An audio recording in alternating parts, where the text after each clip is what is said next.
La première conférence va porter sur les technologies de captation. Vous connaissez de longue date la motion capture. On va avoir deux acteurs historiques, parce que entre Solid, Anime et Mocap Lab, je pense que c'est des entreprises qui maintenant ont au moins 15 ans, voire 20 ans. Voire Rémi, je pense que je te connais depuis 97. 97 ? Ouais. Et vous avez eu à Angoulême, d'ailleurs, il s'est passé des tas de choses sur la motion capture depuis une vingtaine d'années, mais on ne reviendra pas là-dessus. On va vous éviter toute l'histoire. Et il y a des technologies émergentes aujourd'hui qui permettent aussi de capter l'humain, pas obligatoirement pour l'animation, c'est la captation volumétrique. Alors la captation volumétrique, tiens, dans la salle, il y en a combien qui voient précisément comment ça fonctionne? Levez la main, ceux-là. D'accord, donc on voit quand même qu'on a un peu de taf pour bien faire passer les messages. Alors, je vais vous demander 1 ou 2 minutes d'attention pour bien comprendre comment ça fonctionne. Vous avez tous utilisé un photocopieur ou un scanner. En fait, ça vous permet de numériser un objet 2D, une feuille, et d'attribuer à chaque point une couleur. Donc vous numérisez des points avec des positions en X et Y. Là, vous imaginez que vous voulez faire la même chose, mais dans un univers 3D, donc dans l'espace. Et vous allez évidemment devoir utiliser plusieurs caméras, parce que sinon, vous ne pouvez pas construire votre univers à 360 degrés, parce que vous aurez des choses qui en masquent d'autres. Et donc, vous allez mettre 8, 16, 48 caméras pour avoir la meilleure captation de cet univers. Ces caméras, elles envoient des images. Et on va associer chaque point de l'espace avec ses coordonnées X, Y, Z et lui attribuer une couleur. Et vous allez donc avoir un nuage de milliards de points qui représentent votre scène 3D. Vous allez me dire, mais pourquoi faire un truc comme ça? Parce que mathématiquement, ça demande des calculs colossaux. Tout simplement, c'est ce qui vous permet après de positionner une caméra n'importe où dans l'espace et d'avoir un point de vue cohérent par rapport à sa position et par rapport aux acteurs. Donc si vous avez 3 personnes qui parlent, vous pourrez vous déplacer n'importe où parmi ces 3 personnes. Donc, la captation volumétrique, ou la vidéo volumétrique, on parle de la même chose, c'est une technologie qui permet de numériser avec des voxels tout l'espace qui est compris sur le plateau où se fait cette captation. Et donc, on a la première entreprise française, et qui est une des entreprises, je pense, au monde qui a commercialisé le plus de plateaux de captation volumétrique, qui est la société 4DView, qui est basée à Grenoble, qui est une spin-off de l'INRIA, qui a été développée notamment par Richard Broadbridge. Et nous avons le plaisir d'accueillir Yash, qui va nous expliquer exactement ce qu'ils font.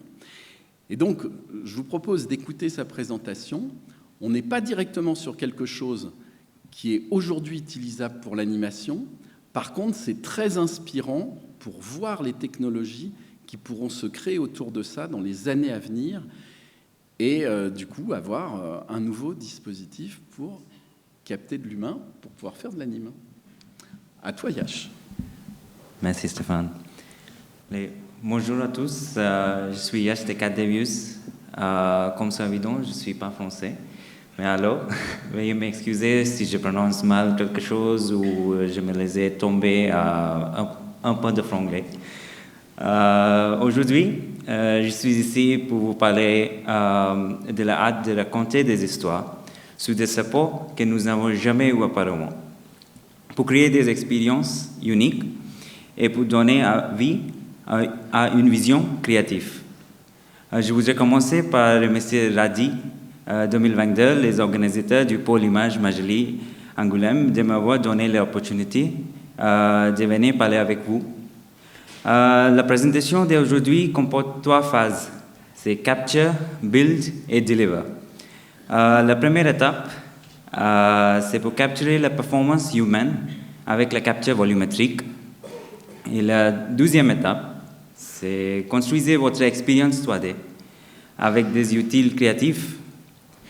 Et la dernière étape, c'est diffuser votre contenu. Laissez-moi de vous parler un peu des 4D Views.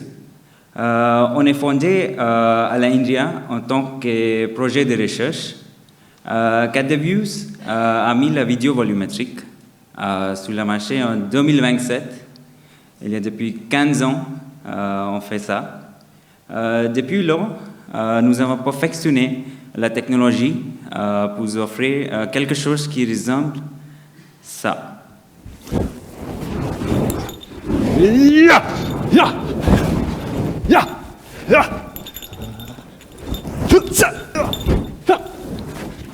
Ya! Ya!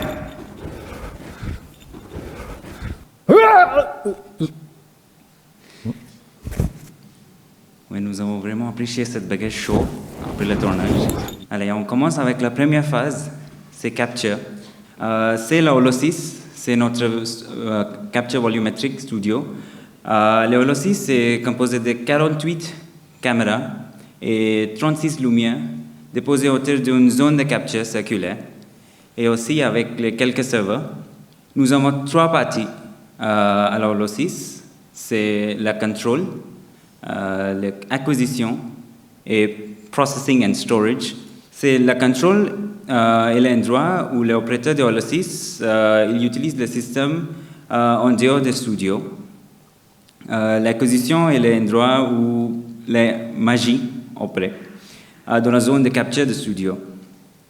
Et la dernière étape, c'est processing and storage. C'est lorsque la vidéo capturée est convertie et stockée en tant que vidéo volumétrique. Mais comme vous pouvez le voir dans ce côté à côté, la vidéo volumétrique est constituée de meshes et des textures superposées. La dernière question, c'est où je peux faire une vidéo volumétrique. Mais maintenant, on a 15 studios équipés avec le Holo6 partout dans le monde. Il y a 6 d'Amérique du Nord, 5 en Europe et 4 en Asie. Allez, réalisation de vidéos volumétriques. Lorsque vous vous rendez-vous dans un studio équipé avec le Holo6, il y a 3 étapes classiques. C'est la pré-production, la production et la post-production. Avant de visiter un studio de Holo6, nous encourageons nos clients à télécharger gratuitement nos données volumétriques et à créer le storyboard avec le personnel du studio. Le personnel, ils sont formés par nos soins lors de l'installation et pour guider les clients en conséquence. Pendant la phase de production, il est important de comprendre que ce que vous filmez et ce que vous obtenez. Vous pouvez faire des petites prévisualisations pendant le tournage, ce qui peut aider à identifier les défauts. Et ensuite, la phase de post-production, si vous souhaitez effectuer des montages mineurs sur votre vidéo volumétrique, vous pouvez utiliser 4DFX que je vais vous expliquer dans une minute. Et ensuite, vous pouvez utiliser nos plugins aussi pour intégrer à Unity ou Unreal ou tout autre logiciel 3D pour créer un produit final. La phase suivante est la construction de votre expérience avec 4DFX et 4Decoder.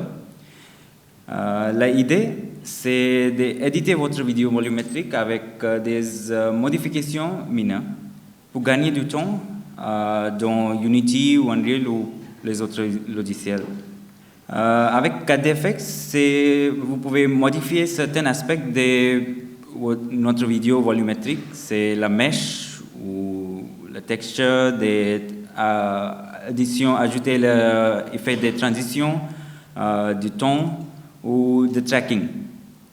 C'est avec un format non linéaire, similaire à la plupart des logiciels du montage vidéo. Et après les éditer, de vidéo volumétrique après le montage, vous l'exportez à l'aide de 4 décodeurs pour juste ajuster la taille et la résolution en fonction de votre appareil. Aussi, il est possible de compresser notre vidéo volumétrique jusqu'à 2 mégabits par seconde. Et maintenant, on va voir quelques effets des 4DFX. C'est la transition, c'est pour passer sans effet d'une vidéo à l'autre. C'est 4 vidéos assemblées ici. C'est Targeted Mesh Simplification. Lorsque vous souhaitez que certaines zones de votre vidéo volumétrique soient plus détaillées que d'autres pendant la compression. Par exemple, votre visage au lieu du reste de votre corps, ou par exemple quelques marques ici à votre t-shirt, et aussi slow motion pour un peu de drame peut-être. Et low poly pour quand la nostalgie des années 90 est forte. Vous remarquerez ici que le mesh a été manipulé pour offrir cet effet.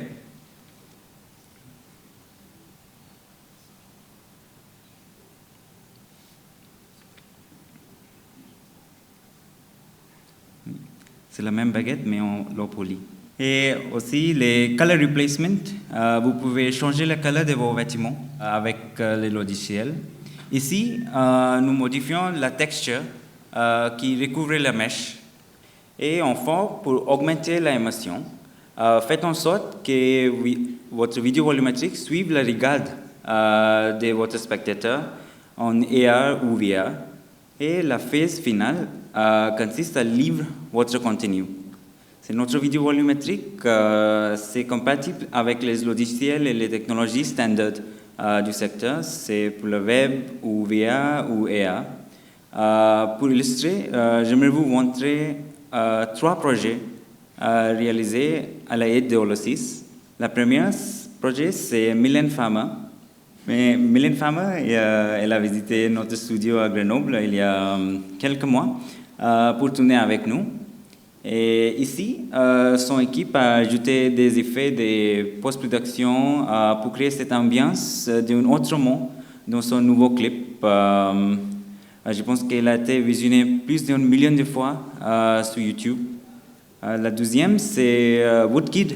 À plus faute de la pandémie, l'artiste français Woodkid s'est enregistré dans notre studio et il est transmis à la télévision allemande ZDF où le reste de son groupe s'est produit.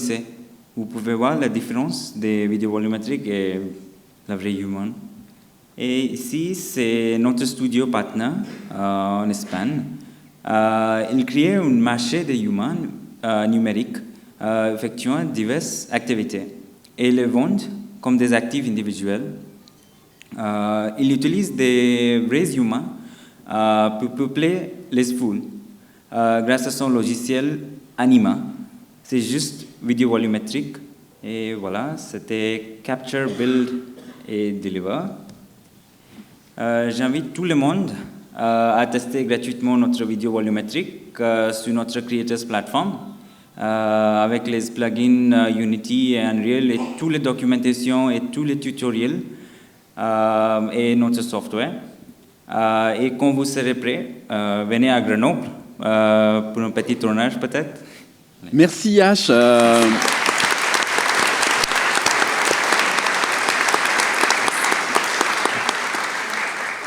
Alors moi je pense que tout le monde se pose une question, c'est finalement, donc c'est pas une technologie aujourd'hui qui est temps réel, c'est-à-dire on ne récupère pas la base de données 3D animée en temps réel. Alors peut-être, je sais pas, pour 1 minute de capture, il faut combien de temps de traitement pour avoir 1 minute Pour 1 minute de capture, c'est à 30 fps. Il y a 5 heures de processing.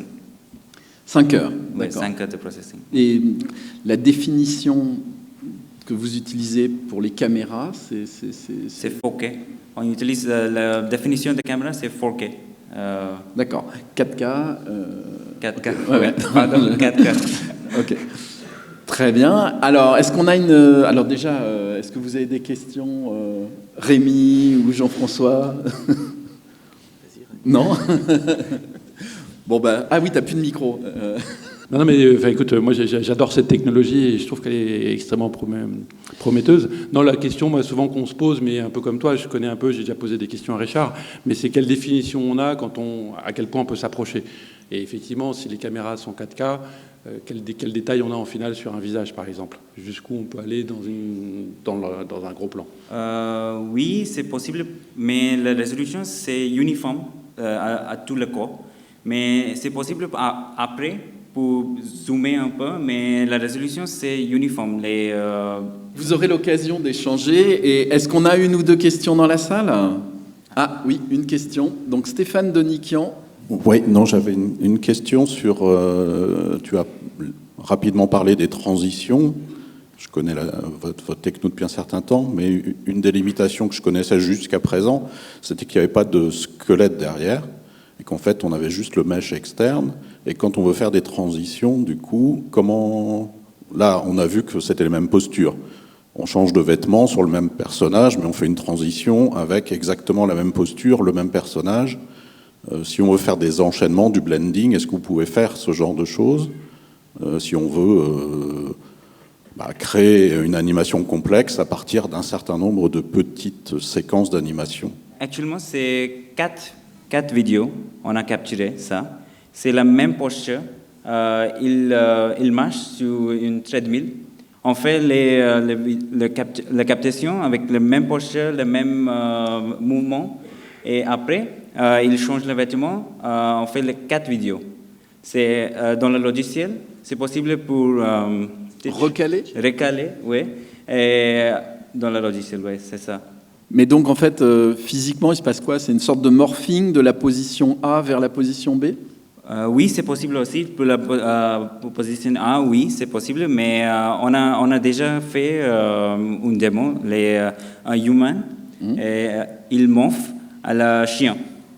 Mais c'est possible aussi. Ah oui, alors là, là, on est dans de la transition évoluée. Enfin, tu as pris des quadrupèdes. Stéphane, ça répond en partie à ta question.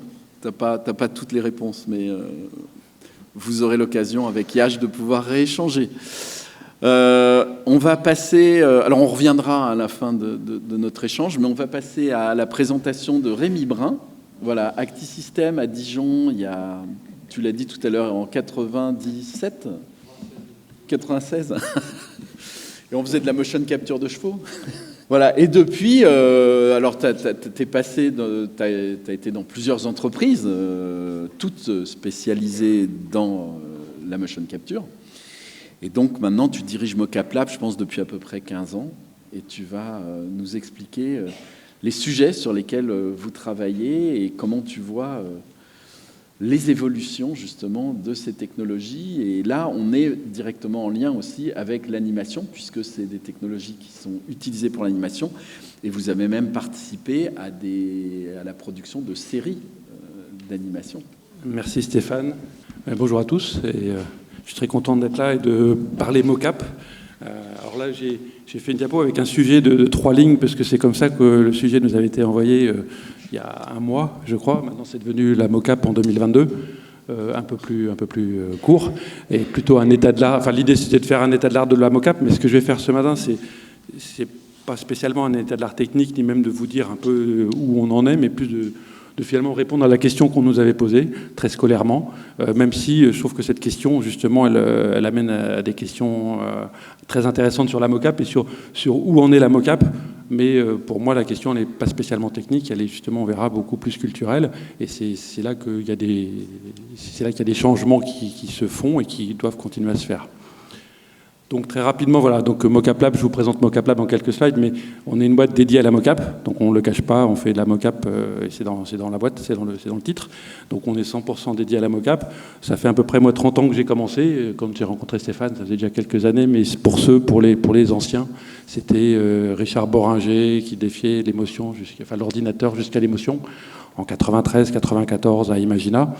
Et donc, depuis, je ne sais plus, une fois, on a essayé de compter, mais on a fait 400 ou 500 projets en mocap. Donc, on a fait beaucoup d'erreurs. Donc, voilà, on a appris beaucoup, parce que c'est en faisant des erreurs qu'on apprend. Et donc, c'est un peu de cette expérience que je voudrais vous parler. Donc, bon, vite fait, donc nous, à Mocap Lab, on fait la mocap de corps, de facial, de doigts, d'œil, de la mocap extrême. Et les points qui sont très importants pour nous, c'est avant tout le respect du mouvement. Enfin, on adore le mouvement vivant et on veut absolument le respecter. On est très intéressé par sa finesse, par sa subtilité, par ses détails. Et donc ça, c'est vraiment au cœur de notre vision des choses. On pense beaucoup au pipeline, on en reparlera parce que c'est vraiment un point important. Et dans Mocap Lab, il y a Lab, on est vraiment centré aussi sur l'innovation. On adore innover et on l'a mis dans le titre aussi. Vite fait, quand même techniquement pour ceux que ça intéresse, parce qu'il y en a quand même, j'imagine ici, qui connaissent un peu plus la mocap que la captation volumétrique. Maintenant, on est passé à 57 caméras Victron. Enfin, c'est un système de folie.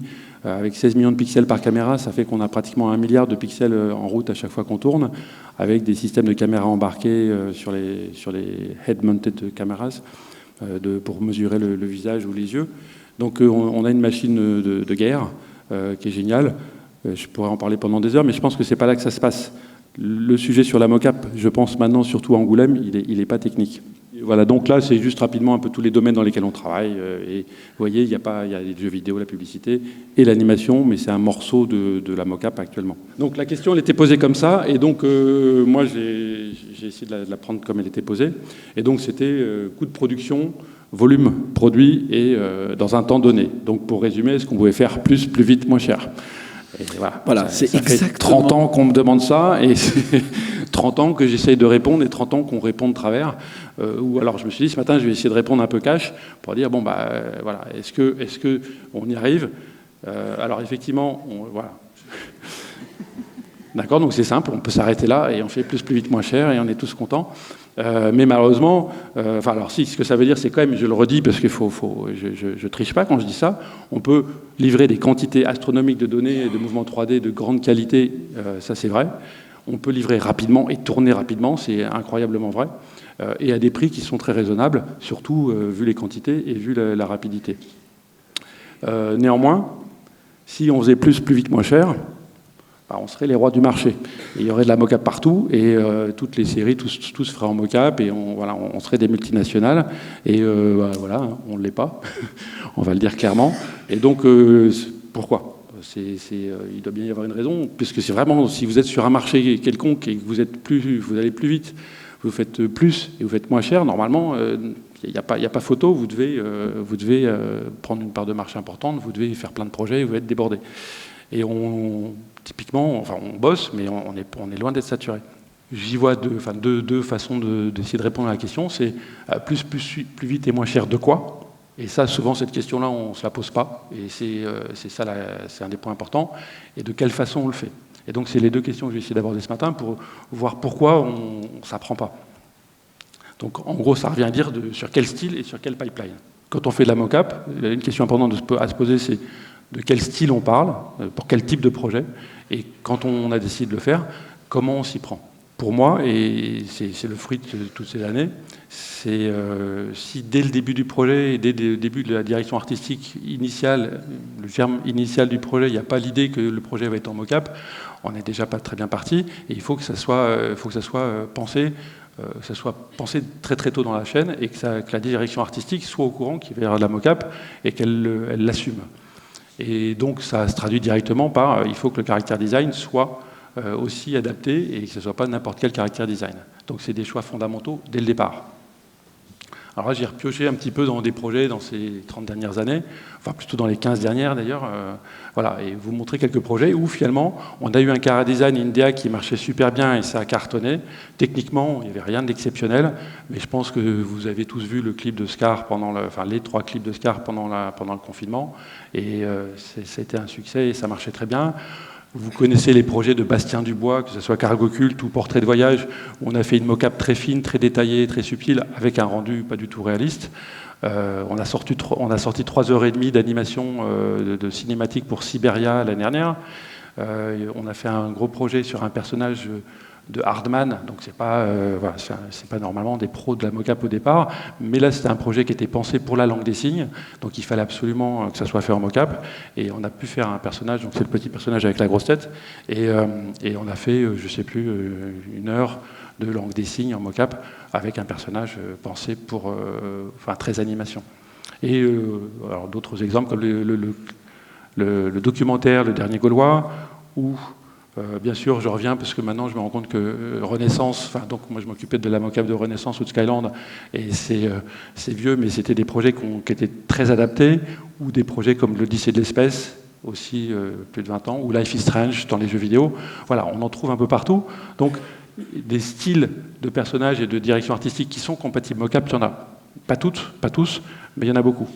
Donc voilà, je ne vais pas refaire le débat mocap, keyframe, tout ça, mais en gros, c'est quand même la question qui se pose, c'est si vous voulez faire de la peinture absolument, c'est le débat entre les photographes et les peintres de la fin du XXe siècle. Alors, voilà, si vous voulez faire de la peinture abstraite ou pas, à moins de faire de la peinture photoréaliste, vous preniez vos pinceaux et vous faisiez la belle peinture. Et si vous voulez faire de la photo, prenez la réalité et vous acceptiez la réalité de la photo. Voilà, on est à peu près dans le même type de débat. On pourrait en parler pendant des heures, c'est pas le sujet de ce matin, mais voilà, s'il y a un projet dans le style où vous voulez faire la mocap ou de l'animation à faire la mocap, il faut aimer le mouvement réaliste, c'est tout. C'est un mouvement qui est super beau, le keyframe est super beau aussi, mais voilà, si on aime le mouvement réaliste et qu'on veut le mettre en valeur, on peut faire des choses géniales, mais ça veut dire que dès le design des persos et de la direction, il faut que ça soit adapté. Et j'ai pris un petit exemple, une petite histoire que j'aime bien, parce que ça nous est arrivé il y a quelques années, le projet Ballerina. Je ne sais pas si... donc c'était un projet d'animation long métrage qui était le Digital District, il me semble. Et tout le monde, ils annonçaient partout qu'ils allaient le faire en mocap. C'était un projet avec de la danse classique, et il y avait Benjamin Millepied qui était dans le projet. Donc ça sentait le bon projet avec de la mocap. Et je me suis retrouvé à rencontrer l'équipe du projet très tôt, en leur disant, si vous voulez faire de la mocap, moi je suis là, parlons-en. Et après 3 heures de discussion un peu, où j'ai été cash aussi, un peu comme j'essaie de le faire ce matin, il a fallu 15 jours pour qu'ils acceptent ce que je leur avais dit, mais en final, ils ont décidé de ne pas faire de mocap. Et c'était grâce à moi.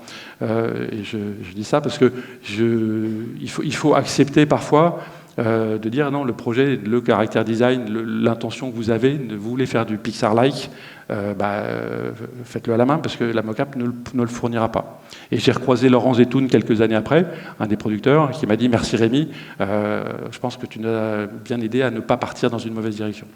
Donc voilà, c'est la première question du style et de la direction artistique, il ne faut pas se tromper. La deuxième question, c'est quel pipeline ? Donc voilà, le pipeline, très grossièrement, on a une idée de projet artistique pour raconter une histoire et à la fin, ça donne un film. Et techniquement, comment ça se passe ?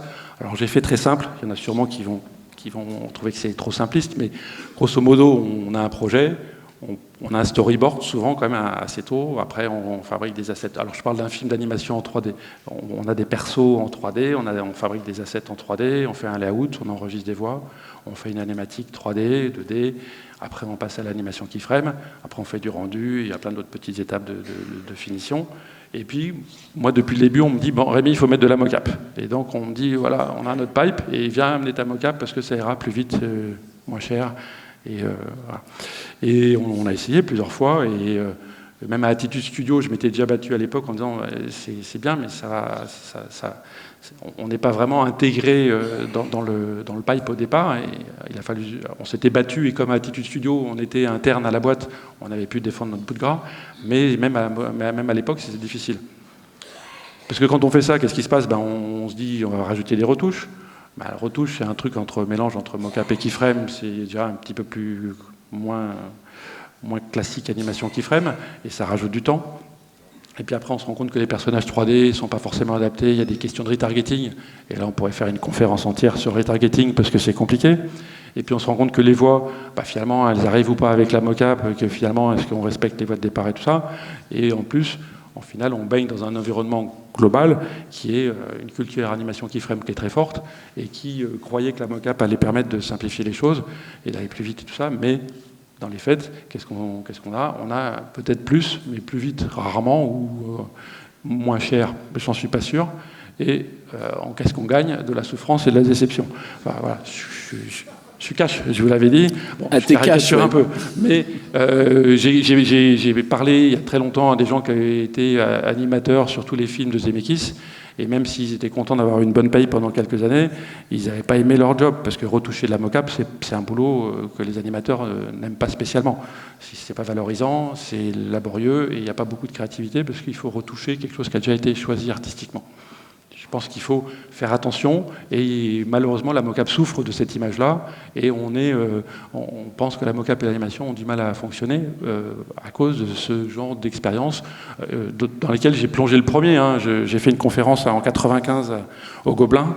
Je méritais des tomates. Enfin, je veux dire, je ne savais pas, et je suis arrivé en disant on va résoudre tous les problèmes et on va tout faire. Non, il faut faire des erreurs pour apprendre, et maintenant, après 30 ans, je préfère annoncer la couleur. Donc voilà, si on peut faire un pipe mocap qui tient la route, à mon avis, on peut le faire très compact, homogène, et on part de la même manière d'un storyboard, on fait des persos 3D, des assets 3D, et l'unité animation mocap, les retouches et les voix, tout ça, ça fait un package cohérent, et puis on retrouve les étapes de rendu et de finition derrière. Donc c'est ça, et en plus, si on le fait bien, on peut baigner dans un écosystème compatible mocap, ou en tout cas qui a compris qu'il s'agissait de mocap, et ce choix-là doit être fait très très tôt, dès le départ, dans le projet. Et avec ça, on se retrouve, si on assume les choix de mocap, globalement, on se trouve mieux. Il faut comprendre, et moi, il faut aimer. Hein, on a le droit de ne pas aimer le mouvement réaliste, hein, ça, moi, j'ai aucun problème. Mais quand on se rend compte à quel point il peut être beau, et tout ce qu'on peut faire avec, surtout quand on va le chercher dans ses détails, dans sa finesse, dans son respect absolu, quand on va faire le bon casting, quand on donne le temps aux acteurs de jouer, on peut avoir des choses fantastiques. Et non seulement c'est beau, mais il faut prévoir d'en profiter. C'est pas juste oui, tiens, on pourra faire avec. Non, c'est une matière fantastique, et il faut aller la chercher, et il faut essayer de la mettre en valeur. Et il faut en profiter parce que ça va nourrir le projet artistiquement. Donc voilà, ça fait qu'il faut y penser dès le départ. Et comme je le disais, en plus, on se retrouve avec une qualité intrinsèque directement, parce que on ne se retrouve pas avec un double pipeline, avec un pipeline d'animateur, un pipeline de mock-upper, double culture, double validation, et donc du temps, de la souffrance, et en final, un style un peu intermédiaire. Donc voilà, ça donne une grande cohérence au projet, et il faut que le projet soit cohérent pour qu'il marche. Et tous les projets que je vous ai montrés au-dessus, tout au début, c'est des projets qui étaient vraiment, dont la cohérence, un peu par hasard parfois, mais la cohérence était très bonne. Donc avec ça, on peut faire du plus vite et moins cher, sans souffrir, mais il faut accepter que c'est sur autre chose, sur des projets qui doivent être différents, et que dans ce cadre-là, si on est cohérent et qu'on optimise, on peut être cohérent et optimiser dans la différence. Et donc voilà, ce soir un petit appel du 23 novembre 2022, c'est que si vous avez des belles histoires à raconter, c'est le départ, dès le départ, bien avant d'avoir décidé à quoi elles ressemblaient, et si elles sont longues en plus, parce que la mocap sait faire du volume rapidement, si vous avez des persos sympas, et non seulement qui sont compatibles, mais qui peuvent être valorisés par du beau mouvement vivant enregistré de la mocap, voilà. Et si vous êtes prêt à discuter style et pipeline, parce que c'est nécessaire, on s'en parle. Parce que il y a des milliards de choses à faire. Et donc voilà, c'était là deux petites vidéos pour vous montrer un peu la gamme entre le minimal qu'on peut faire et le maximal qu'on peut imaginer. Et la mocap se situe entre les deux. Voilà, à gauche, c'est des petits points, juste les petits points de mocap quasiment, et minimaliste, et ça marche très bien. Il n'y a pas de modèle, il n'y a pas de rendu à peine, il n'y a pas de couleur. Il y a juste une petite fille qui fait de la corde à sauter. Et il y a eu, je crois, en Imagina 94 ou 95, il y avait eu un projet qui s'appelait Un point c'est tout, qui avait été Grand Prix du jury par Georges Le Piouf, et qui marchait très très bien dans cet esprit-là. Et on peut faire des projets avec des persos qui sont compatibles et qui sont valorisés par la mocap, qui sont quasiment inexistants. Voilà, parce que le mouvement en lui-même est très beau. Où on peut aller jusqu'à du quasi-photoréaliste, voire photoréaliste. Et là, c'est des tests qu'on est en train de faire sur du MetaHuman avec de la langue des signes. Et là, on peut, voilà. Et la gamme entre les deux, moi, ce qui m'intéresse, c'est pas les deux vidéos, c'est l'espace qu'il y a entre ces deux exemples est énorme. Et donc, il y a tout un espace d'expression qu'on peut appeler animation, qui, à mon avis, existe. Et donc, je renouvelle mon appel. S'il y en a qui s'intéressent d'approcher les choses dans ce sens-là, on peut en parler. Il faut en parler très tôt dans le projet. Alors écoute, moi j'ai vraiment envie de te poser une question, parce que je ne sais pas si tu te rappelles, mais...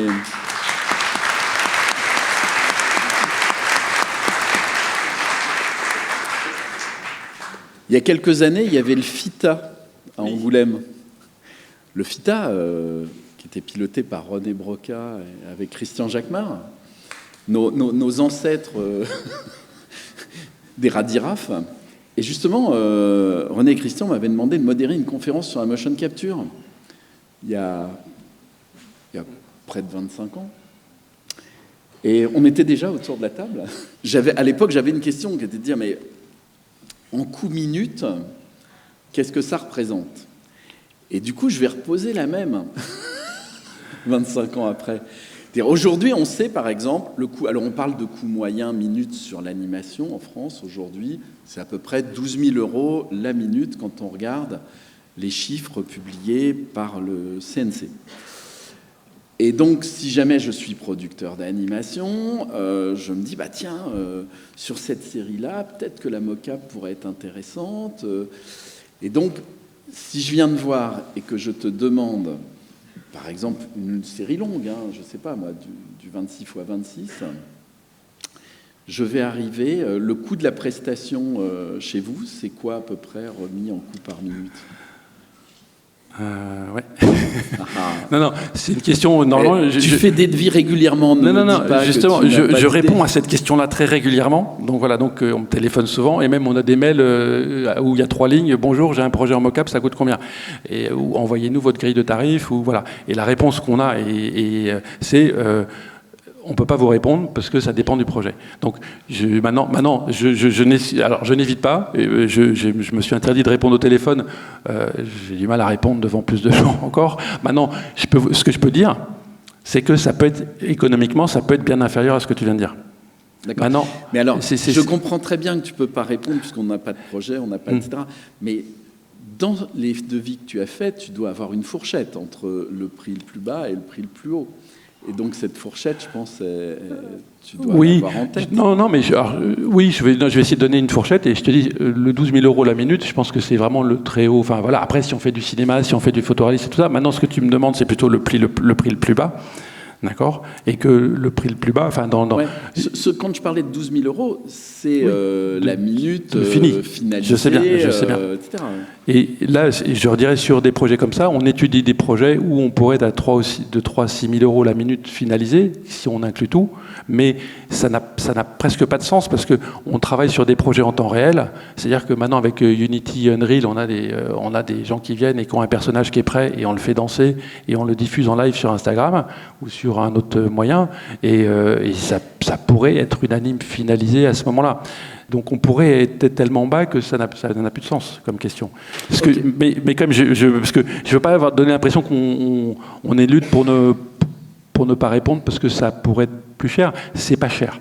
S'il y a du volume, on peut vraiment se retrouver dans les cas où c'est pas cher et qu'on se retrouve avec quelques euros la seconde, je dirais à 10 € la seconde. Après, s'il y a du facial, s'il y a du doigt, s'il y a la langue des signes, enfin voilà, il y a toute la gamme possible. Il y a des contacts, il y a des props, il y a le type de personnage qu'il y a derrière, il y a la complexité des décors donc la gamme est très très large. Mais on peut se retrouver dans des cas où c'est si on fait le projet de Georges Piouf de il y a 20 ans, ça serait quelques centaines d'euros la minute. Voilà. Très bien.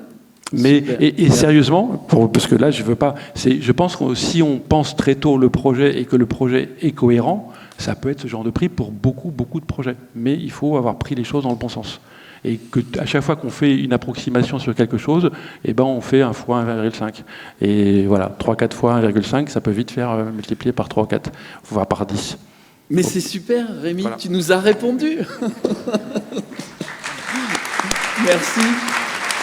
Bon, alors, on va basculer tout de suite parce que l'heure tourne et donc on va avec Jean-François de Solidanime.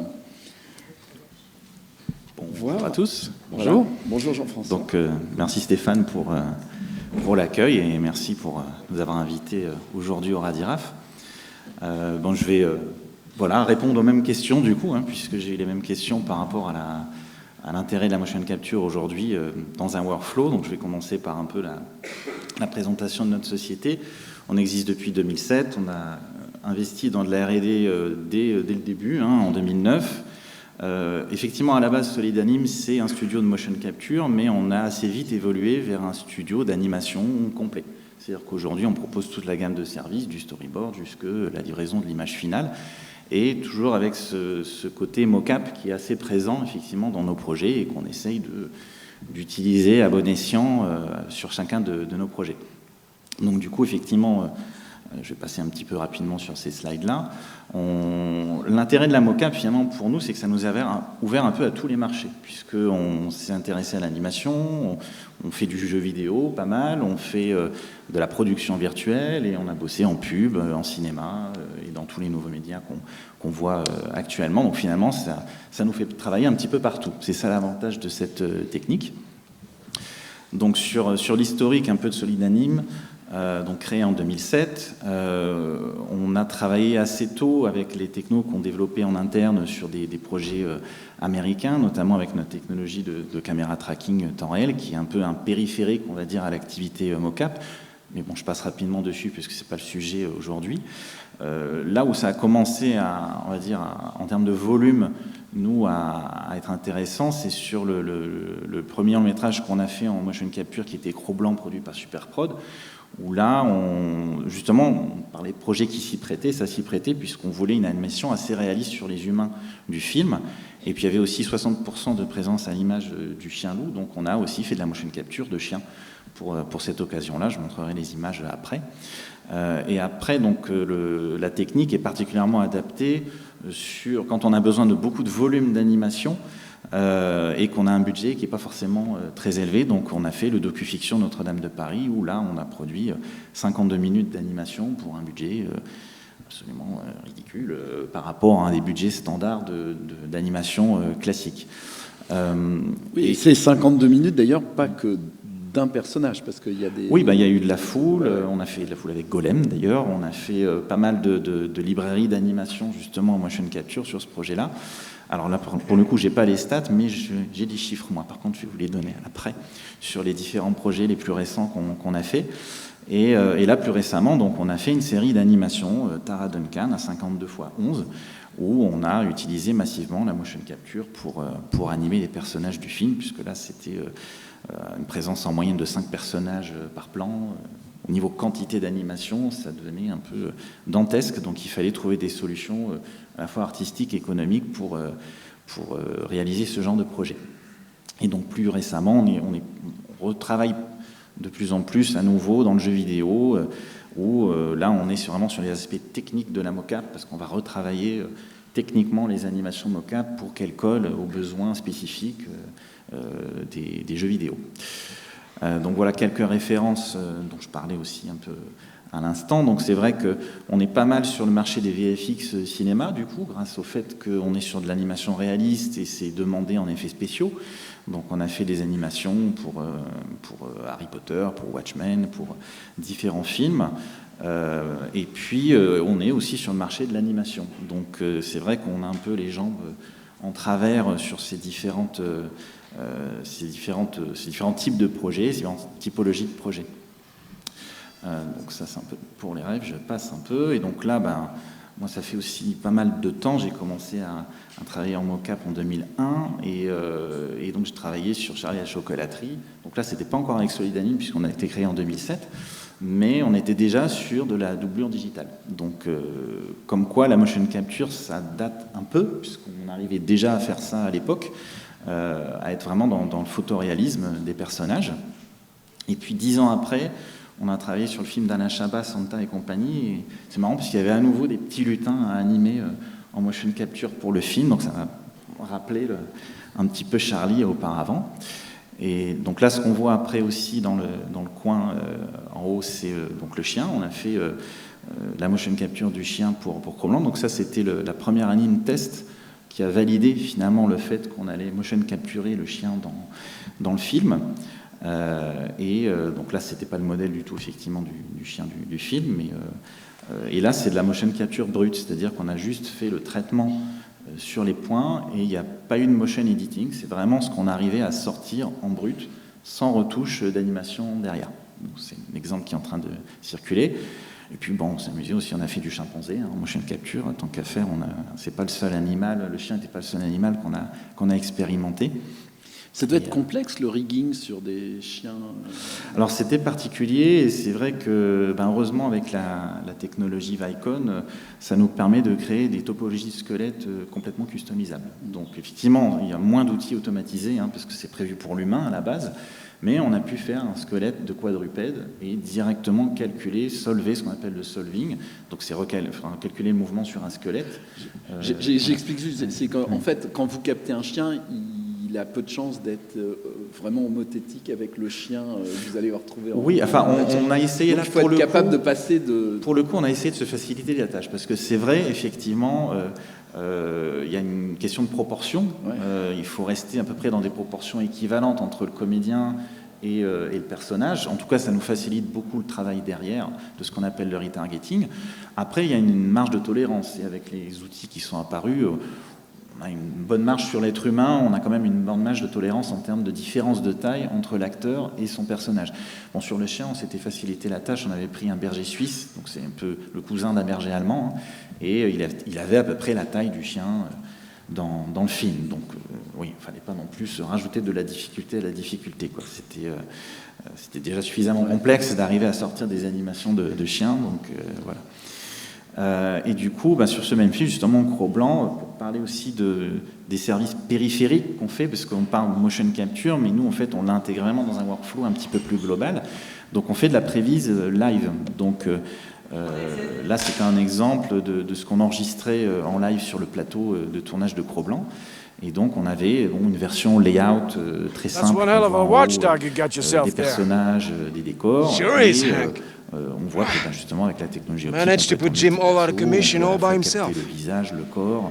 Don't know what we'd have done without it. En temps réel, dans une scène, les mouvements, et du coup, le réalisateur, il voyait en même temps ce qui se passait sur le plateau, et en même temps, let me know what you want to do with the cabin. En temps réel, sur le personnage, et donc, il pouvait ajuster son cadre en fonction, et tout ça en live. Alors là, je parle effectivement de prévise, puisque on voit bien que là, même si c'est un petit peu petit, quoique vous le voyez en grand, tout n'est pas parfait au niveau des contacts, c'est de la prévisualisation temps réel.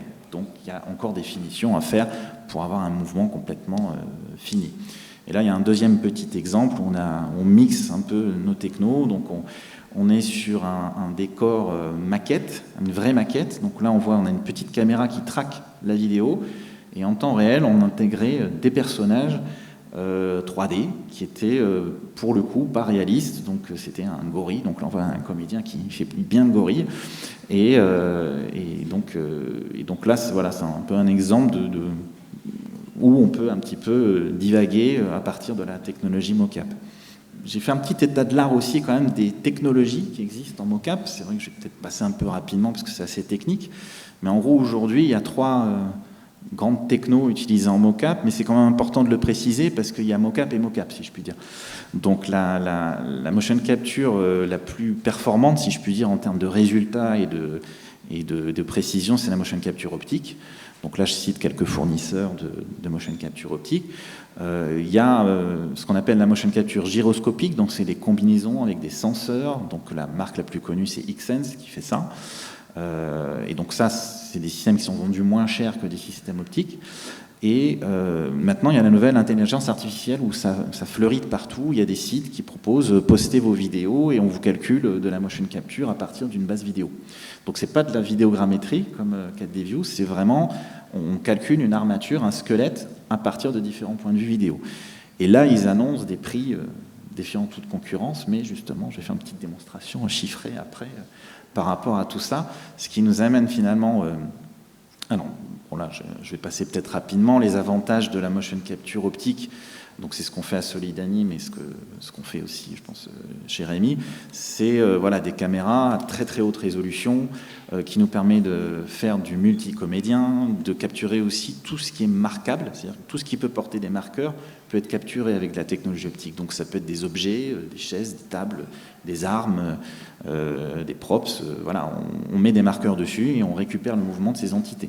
Et on s'en sert notamment pour des caméras, par exemple. Il y a des caméras témoins sur le set et on a le tracking de caméra qui se fait grâce à la motion capture. Donc ça, c'est les gros avantages, on va dire, de la technologie optique. Les inconvénients, c'est qu'on est dans un volume de capture défini, parce que forcément, c'est défini par l'ensemble de caméras. Il y a des occlusions de marqueurs, donc quand on se cache des marqueurs, il peut y avoir quelques pertes et on a des petits glitches dans la prévise temps réel. C'est pour ça que moi je parle plus de prévise que de mouvement final, puisqu'on peut avoir du mouvement final, mais dans certaines conditions optimales où il n'y a pas beaucoup d'occlusions de marqueurs. Et donc c'est pour ça que le temps réel peut être un petit peu instable avec l'optique, et ça c'est inhérent à la techno en elle-même. Après, il y a la techno gyroscopique. Donc là, justement, ça pallie certains problèmes de l'optique, puisqu'il n'y a pas d'occlusion, vu que c'est du gyroscopique. Donc on peut se cacher, on peut se rouler en boule. C'est du temps réel aussi. C'est un peu plus simple à mettre en place que de la technologie optique, puisqu'il n'y a pas les caméras. Donc forcément, on enfile juste une combi et on peut faire du mouvement. En revanche, la limitation, c'est que c'est uniquement pour de l'humain. Il y a une précision qui est quand même bien moindre sur le gyroscopique par rapport à l'optique. Il y a des glissements de pieds, il y a des interférences possibles avec les systèmes sans fil. Du coup, voilà, c'est un peu relatif voilà, on a quand même des limitations techniques liées à cette technologie-là, mais elle a aussi certains avantages, notamment pour pallier à certains défauts de l'optique. Et sur l'intelligence artificielle, voilà, là, j'ai un petit peu scruté du coup tout ce qui existait. Il existe pas mal de sites. Ça a l'air d'être un petit peu le nouveau Graal, puisqu'il y a besoin de beaucoup moins de caméras que dans l'optique. Les résultats visuellement ont l'air pas trop mal par rapport à l'optique, même si avec un œil de spécialiste on voit qu'il y a quand même des défauts et que notamment on retrouve des glissements de pieds, des choses comme ça qu'on n'a pas avec les systèmes haut de gamme optiques. Et pour l'instant, les algos sont uniquement pour de l'être humain, et c'est pas temps réel non plus. Donc moi, c'est la première question que j'ai posée à Cécile, c'est parce que moi j'ai pensé tout de suite à Acroblanche, je me dis, est-ce que vous pouvez me faire le chien? Parce que je me suis tellement galéré justement à faire le chien en optique, je me dis, est-ce que ça peut être bien de juste avoir des vidéos et on fait... Alors, c'est pas possible, puisqu'aujourd'hui, l'état de l'art scientifique fait que tous les algorithmes sont faits pour calculer de l'être humain, pas pour calculer des créatures. Donc c'est une limitation aujourd'hui là-dessus. Et après, quand on regarde un petit peu de plus près, comme il faut uploader, ça marche tous comme ça, il faut uploader ces vidéos en ligne, c'est limité en termes de volume de vidéos et c'est limité en termes de durée à traiter. Donc on va être limité vite sur de la quantité, dès qu'on aura à produire de la quantité. Pour l'instant, c'est les limitations. Donc là, du coup, j'en arrive un peu à au workflow mocap, et je précise du coup les étapes, parce que ça va... faut avoir ça en tête pour comprendre ce que je vais expliquer après. Donc, dans un tournage motion capture, c'est un peu proche du live. Finalement, il y a une prépa qui est faite avec un dépouillement, une liste de mouvements, un découpage en capture, parfois des plans masse. Donc là, on est proche de finalement un tournage classique live. Donc après vient l'étape de tournage. Il faut anticiper parfois la construction de décors, la préparation d'accessoires. Il faut être justement assez... proche de ce qui va se passer après dans la 3D. Donc il faut que les accessoires soient au bon gabarit, il faut que quand les acteurs touchent des surfaces, elles soient aussi calculées et mesurées par rapport à ce qu'il faut pour après pouvoir le recibler sur la suite. Donc l'étape numéro 3, c'est ce que j'appelle le processing brut. Donc il y a trois sous-branches. Donc on reconstruit l'animation. Donc en optique, on fait beaucoup ça, parce que comme je le disais, des fois le temps réel, il y a des petits glitches. Donc on vient corriger complètement tout ça pour avoir un mouvement absolument impeccable. On nettoie les données et on fait le retargeting sur le personnage client, c'est-à-dire qu'il y a cette étape où on recible l'animation sur le personnage qu'on veut. Et après la 4e phase, c'est les anglo-saxons appellent ça le motion editing. Nous en France on dit post-anim, mais ça veut dire à peu près la même chose, où là on est dans cette phase de correction. Ça peut être des corrections techniques, ça peut être des corrections artistiques, où on va, par exemple, remettre les posings de doigts, puisque souvent en optique, on ne fait pas les doigts quand on entre dans un processus industriel. C'est possible de le faire, mais il faut se mettre toujours pareil dans de bonnes conditions pour qu'il n'y ait pas d'occlusion sur les doigts. Donc en général, quand on fait de la série, on ne met pas les doigts, on n'a pas le temps de processer ça, donc on reste sur le corps.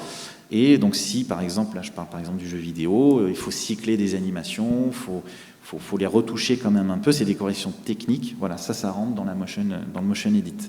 Et seulement après, on livre ça aux animateurs. C'est-à-dire que dans les phases qu'on fait chez nous, on livre vraiment quelque chose de propre, cleané, retargeté, et il n'y a plus de pète de bras à corriger, ou de sautes, ou de bruit dans l'animation. Ça, c'est un peu le credo qu'on a avant de livrer quelque chose aux équipes d'animation. Et donc là, bon, là c'est un petit comparatif entre les technologies gyro, optique, IA. Bon, je vais peut-être passer rapidement là-dessus parce que c'est un peu pour comparer, mais j'en ai déjà donné. Et là, donc, je donne des chiffres, puisque finalement, comme il fallait parler chiffres, j'ai mis les pieds dans le plat, j'ai repris les derniers projets sur lesquels on avait travaillé, et j'ai calculé des coûts à la minute par rapport aux dépenses qu'on a faites sur les phases 1, 2, 3. Donc je remonte un peu là, 1, 2, 3, donc en incluant préparation, tournage et processing brut. On arrive, donc là sur le long métrage qu'on a tourné en 2021, à 76 € hors taxe de coût à la minute, en incluant phase 1, 2, 3. Et on a pu produire 25 heures de mocap, dont 12 avec du facial, en 11 jours de tournage, et on a, de manière calendaire, processé ça sur 7 semaines, avec une moyenne du coup de 3 acteurs en simultané à la capture. Voilà. C'est la minute utilisable, c'est la minute utile. C'est voilà. La minute utile. On a tourné beaucoup plus. D'accord. Là, les 25 heures, c'est 25 heures livrées. Oui, mais c'est pour que tout le monde, voilà. ait bien ouais. l'info. Et donc après, il y a d'autres exemples. Il y a un projet beaucoup plus modeste de jeux vidéo. On a fait 99 prises en une journée. C'était du mono perso et on a fourni 35 minutes d'animation. Et là, on se dit, bah tiens, waouh, le coût à la minute, il passe à 250 € hors taxe. Et pourquoi? Alors je vais vous l'expliquer. Il y a un dernier exemple, du coup, un jeu sur 2 jours de tournage où on a fait 199 prises et on a livré 650 parce que finalement on tournait en une prise plusieurs animations qu'on a redécoupées ensuite pour 185 minutes utiles. Et là, on était à 2 acteurs en simultané et on tombe à 119 € du coût à la minute. Alors pourquoi de telles différences finalement de coût à la minute? C'est pour ça que c'est vrai que c'était, on ne peut pas répondre de manière précise sur un coût à la minute. Pourquoi? Parce que finalement, quand on est sur une journée simple avec un acteur, il y a un coût plancher, j'ai envie de dire, de location du système, du cachet de comédien, de toute l'infrastructure qu'on met en place pour un tournage mocap. Donc déjà, ce coût-là, voilà, c'est un forfait. Et après seulement, on commence à fabriquer du minutage d'animation. Donc finalement, la démonstration là-dedans, c'est plus on en fait de la mocap et plus ça devient rentable. C'est-à-dire qu'on arrive à diminuer le coût à la minute. Donc en fait, vous avez tous les deux des réponses très cohérentes entre vous. Ben, Rémi a dit à peu près la même chose. De toute façon, on est à peu près sur le même ordre d'idée. Tu parlais d'une centaine d'euros la minute. On est à peu près là, quoi, je vais dire. Bon, je suis désolé, nous, on est plus cher. De quoi? Pardon? Mais on n'est pas. Enfin, moi, j'ai pas des chiffres aussi précis, mais juste pour parler des prix, en tout cas, c'est un débat vraiment important, mais si on se dit qu'on a 12 000 € la minute d'animation et que à la fin vous n'êtes pas capable de mettre 200 € pour faire de l'animation, c'est qu'on a mal conçu le projet. Enfin, l'animation c'est central et moi si c'était 1 000 € la minute, j'ai aucun problème. Enfin, je veux dire, je veux pas tirer les prix vers le bas parce que c'est ça qui compte en mocap. La mocap peut faire des volumes fantastiques, pas chers, mais on peut aussi faire des volumes moins. Enfin, on peut faire plus cher et viser. Enfin, que ce prix soit inclus dans le projet global. Enfin, je veux dire, ce débat-là n'est pas celui de Mocap Lab, en tout cas. Enfin, vouloir gagner entre 250 et 119, c'est pas là que ça se passe pour moi sur les projets. Donc, je sais que Mocap Lab a cette réputation d'être cher et j'ai pas de problème avec ça parce que je pense que c'est central. Et c'est un peu ce que je voulais vous lire dans ce que j'ai dit tout à l'heure. C'est, assumons la Mocap complètement. Parce que si on compare ça à des coûts de keyframe, c'est pas de gagner 100 € sur une minute d'animation qui doit vraiment être le débat. Voilà. Donc, je pense, non, sincèrement, c'est une question. J'ai pas préparé de chiffres comme ça parce que je pense que on n'est pas pareil. Voilà. Ouais, on laisse finir et puis de toute façon, il faut qu'on bascule. D'accord. Donc je vais passer du coup plus rapidement sur cette partie-là, juste pour dire qu'en fait, ce coût-là, effectivement, justement, il y a le slide d'après qui est par rapport à un coût keyframe, effectivement, on est largement en dessous, mais ça fait pas tout. C'est-à-dire que la mocap, en tout cas nous tel qu'on l'utilise, dont j'ai expliqué les phases 1, 2, 3, il y a encore de la retouche à faire après. Donc c'est juste une partie du coût de l'animation, ce que je viens de présenter. Quand je parle de ce coût à la minute là, c'est uniquement le pipe mocap. Et après, derrière, on essaye de rendre la mocap la plus fidèle et la plus propre possible. Et il y a encore un travail d'animateur derrière. Et il y a des choses qu'on pourra de toute façon pas faire en mocap en série. Il y a des animaux spécifiques, il y a des types de mouvements, des cascades rocambolesques qu'on pourra pas faire avec des vrais acteurs. Donc il y aura quand même de toute façon toujours du keyframe et ça viendra repositionner les choses en termes de coûts dans des coûts un petit peu plus classiques. Juste pour expliquer ce que c'est le motion edit, j'ai juste ces 2 petites vidéos là à montrer. Donc sur la gauche, c'est la mocap brute et sur la droite, c'est la version motion éditée. Donc on voit que voilà, c'est un mouvement de danse quand même assez complexe avec un objet. Le personnage n'arrête pas de prendre et défaire l'objet. Donc voilà ce que c'est que le motion edit. C'est-à-dire qu'entre ce qu'il y a à gauche et ce qu'il y a à droite, il y a 4 heures de travail sur 20 secondes d'animation. Parce que, pour donner un peu une idée des proportions. Et bon, effectivement, après, on peut se dire, tiens, la mocap, on la garde telle qu'elle, comme ça. Nous, en tout cas, un Solid Anime, c'est un outil, on la considère comme un outil, et on se donne la liberté de pouvoir la retoucher, de pouvoir s'en servir comme d'une matière première, en fait, et de se dire c'est un point de départ, et derrière, on la transforme, on la retouche, d'où l'importance du motion edit, mais pareil, le motion edit, il a une productivité, si je reprends mon petit tableau là, autour de 400-600 € la minute de motion edit. Donc si on additionne les coûts précédents, plus les coûts de motion edit, on commence à se rapprocher des coûts du keyframe, puisque forcément, là aussi, en fonction de combien de retouches on fait, on est finalement pas si loin, mais on est quand même un petit peu mieux que le keyframe, heureusement, sinon c'est vrai que ça n'aurait plus aucun intérêt. Et donc là, juste un petit exemple. Donc nous, on est basé à Angoulême, hein, donc effectivement, le plateau que vous voyez là, c'est le plateau qui est à Saint-Thierry-Ex, dans les locaux de Transpalux, juste pour un petit peu montrer comment on est équipé, et donc pour parler un petit peu des perspectives de la mocap, on s'oriente effectivement de plus en plus vers le temps réel et les nouveaux médias, le métaverse. Donc on intègre, là on le voit, les nouveaux outils du MetaHuman de Unreal. On fait vraiment du temps réel en termes de facial, de doigts et de corps. Et là, on n'est pas tout à fait dans les mêmes problématiques, puisque ce que je viens d'expliquer avant, c'était vraiment quand on fait du flux, quand on produit de la série pour de l'animation finale, léchée, terminée. Là, effectivement, en live, ça marche, mais après, on va être limité dans certaines configurations. C'est ce que je disais au départ, et donc, rendu temps réel, voilà, c'est des perspectives. Ouais, il va falloir qu'on laisse la place à l'IA maintenant. On a quelques minutes de retard. Merci beaucoup. De toute façon, si vous avez des questions à leur poser, voilà, pendant le déjeuner ce midi, par exemple, vous pouvez aller les voir. Et puis moi, je tiens à vous faire un message, c'est qu'en fait, il y a des gens qui réussissent vachement bien dans la motion capture, parce que si vous regardez un YouTuber qui s'appelle POC, c'est quelqu'un qu'on a eu dans la conférence motion capture du FITA il y a donc plus de 20 ans. Et aujourd'hui, il présente sur YouTube des super voitures de luxe. Et donc, il a réussi dans la motion capture, il paraît. Donc voilà, vous pourrez regarder POC. On n'a pas de Ferrari. Mais il fait plus de mocap.